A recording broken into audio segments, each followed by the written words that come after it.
Hello pilots, welcome to the 5th episode of BluePrints. In this episode, the Japanese Kawasaki Ki-10 and the Mitsubishi F1M2. The Ki-10 variants are the first aircraft available to you when first starting out the Japanese aviation line. This single-seat open-cockpit biplane fighter possesses a single 850 horsepower inline liquid-cooled 12-cylinder Kawasaki HA92A engine, a licensed version of the German BMW 9, featuring a supercharger and powering a three-bladed metal propeller. Sources conflict on the structure of this aircraft, but it seems to possess all metal framework, with the wings being covered in fabric and the fuselage in duralumin sheets. In any case, this aircraft is not suited to take large amounts of enemy fire. The Ki-10 saw introduction in 1935 and was to become the last Japanese biplane fighter. The first production aircraft suffered poor longitudinal stability, which made aiming and firing troublesome for the pilots. To combat this problem, the Ki-10-2 was introduced by 1937, featuring an increased upper wingspan and lengthened tail, as well as aerodynamic wheel covering. As with all reserve aircraft, repairs are free of charge.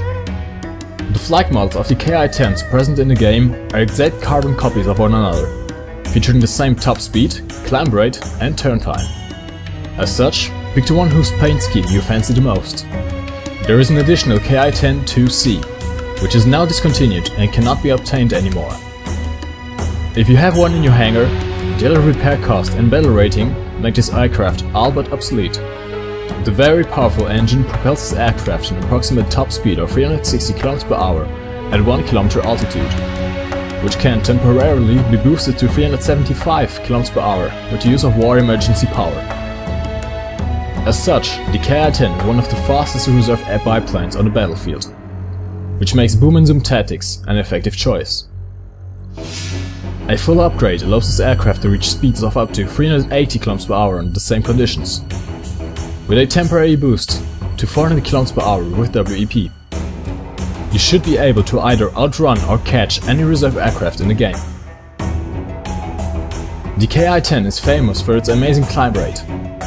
Often referred to as the helicopter, the stock climb rates of 90 m/s and 27 m/s with WEP further add to this aircraft's boom and zoom capabilities, already outclimbing all aircraft in its tier.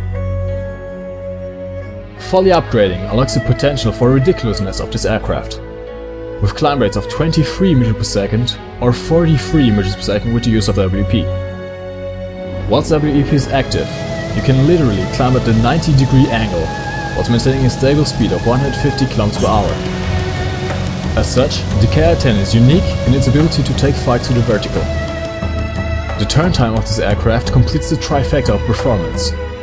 At an altitude of 1 km and a speed of roughly 280 km/h, this aircraft is capable of performing full turns in less than 7.3 seconds, and as such either outclassing or performing at the same levels as its peers. Interestingly, a full upgrade does not boost turn time by a great amount.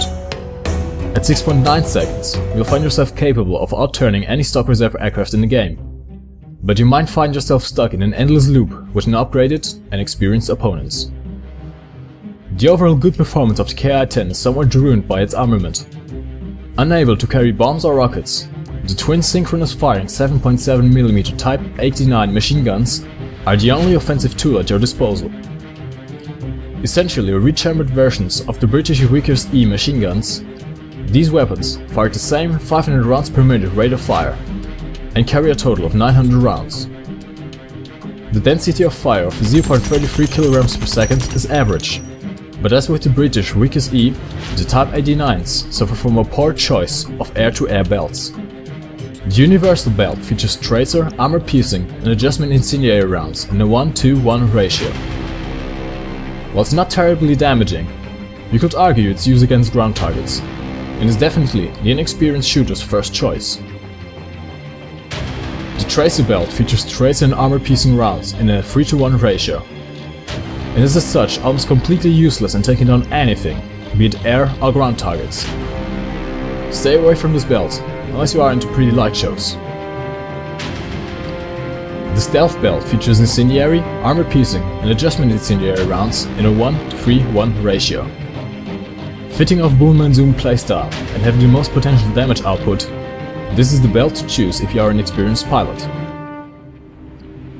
As none of these planes feature flaps, you must trust your own abilities in dogfights. However, this aircraft's amazing all-round stats, in conjunction with its fast roll rate, make it suitable to every playstyle. If you can put up with a low damage output, the Ki-10 will help you to outplay your opponent every time. The low damage output makes this aircraft unsuitable for head-on passes. If you do find yourself in that situation, try firing at the enemy pilot when you are about 1 km apart, and induce a barrel roll just before getting in range of the target lead marker. The high roll rate makes it almost impossible for the enemy to hit you, and the good turn time makes it very easy to turn around and stick to the tail. If you ever find yourself in a low altitude, low speed turning fight, and you seem to be stuck in an endless loop with your enemy, use the amazing clamp brake to your advantage. Go vertical and use WEP. The enemy won't be able to keep up with you.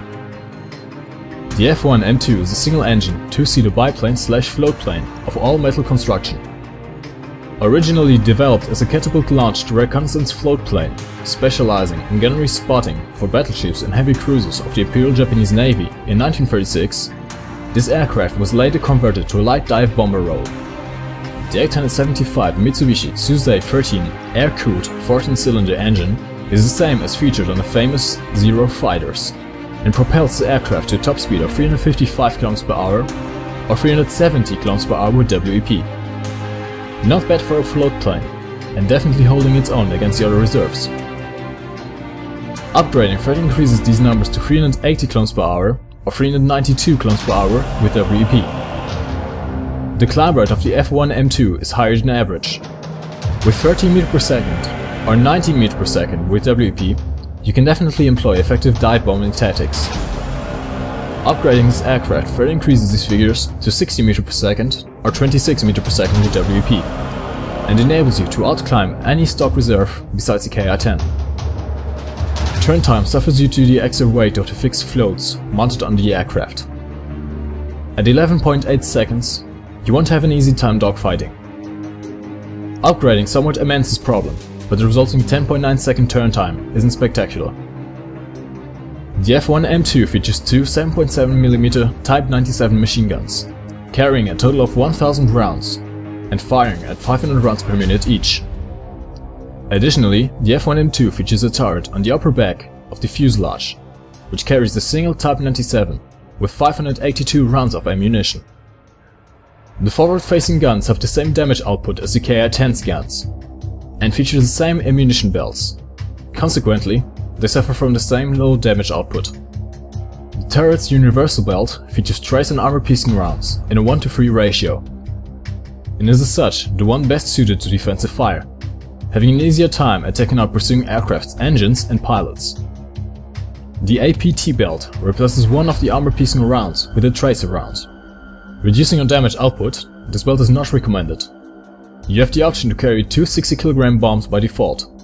These bombs are unique in their armor-piercing nature, and as a consequence are able to destroy medium tanks in a single direct hit. You have to be very accurate with your bomb placement to achieve this, as even a near miss won't damage a medium tank. Furthermore, you can damage pillboxes with these, but the high amount of bombs needed, in conjunction with a long replacement time of 5 minutes, makes it more advantageous to go for other targets. The F1M2 features landing flaps, and with enough caution can land on airfields. Be aware that you have no brakes, and once your aircraft stops, you won't take off again. To compensate this, after a repair or rearmament on any airfield, you get an air spawn. The Ki-10 and F1M2 are excellent performing aircraft.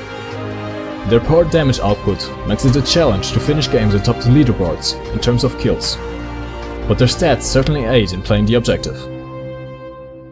My name has been MikeGoesBoom, thank you for watching. Make sure to share this video with your friends and subscribe to be notified when the next BluePrints is released. You can follow me on Facebook to be notified of any new project, get to know me better and directly contact me. If you want to have a say on what aircraft I should work on next, be sure to cast your vote on the straw poll link shown on screen and in the video's description. Next episode: the Heinkel HE112.